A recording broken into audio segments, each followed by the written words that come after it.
Do you know a poet named Mary Oliver? Are any of you familiar with her? I'm amazed. Not one hand went up. To me, she's like the most fabulous poet that ever lived, and she just passed away. She was in her 80s, and she would go out in nature every day, and she would write these amazing words.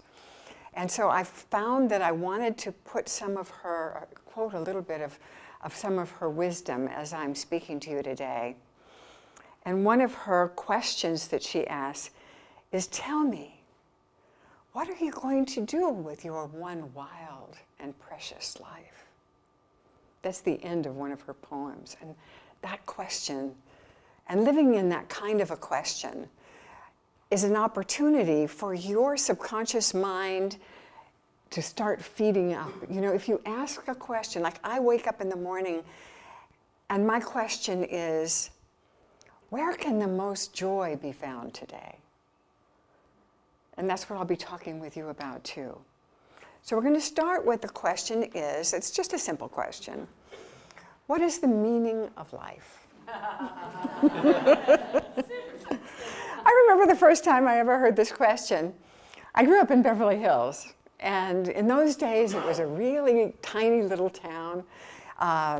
You'd see movie stars everywhere.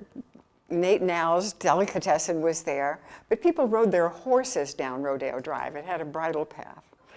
And it was just, and I mean, it was just a very quaint little town in those days. Now it's a completely different culture.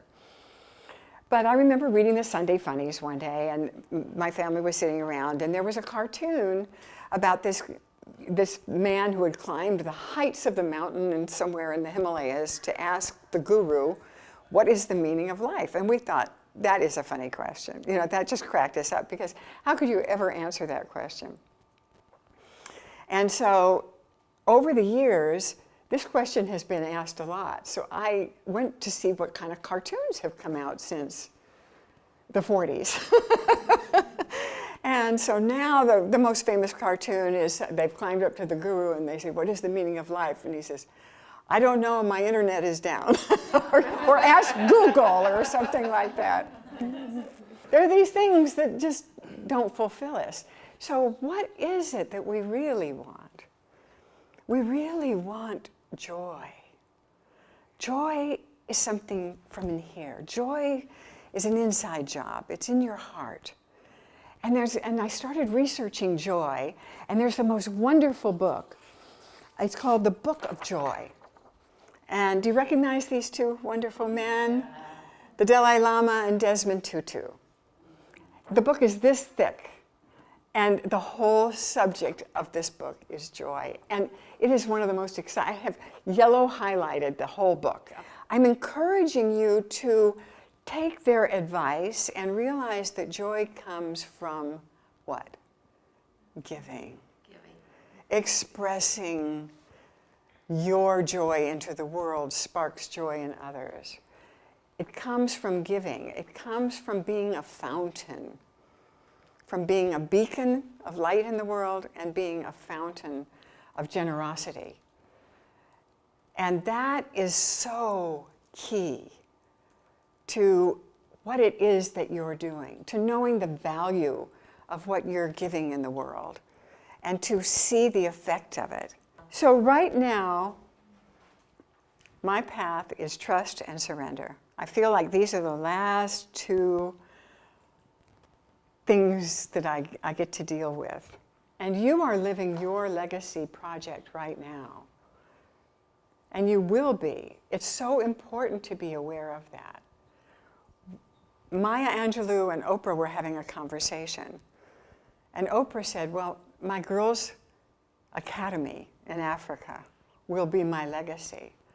And Maya said, oh no, that's not your legacy. Your legacy is much bigger than that. Your legacy is every life you've ever touched.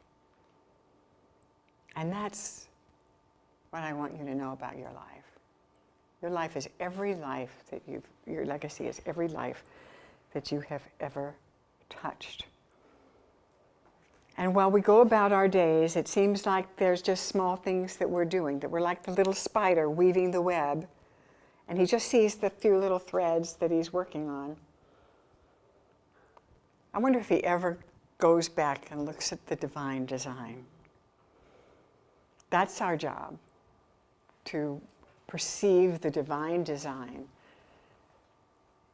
what our message is, where we can give it, where we can spark joy, and how we can live in joy every day of our life. And then she says something so profound. Are my boots old? Is my coat torn?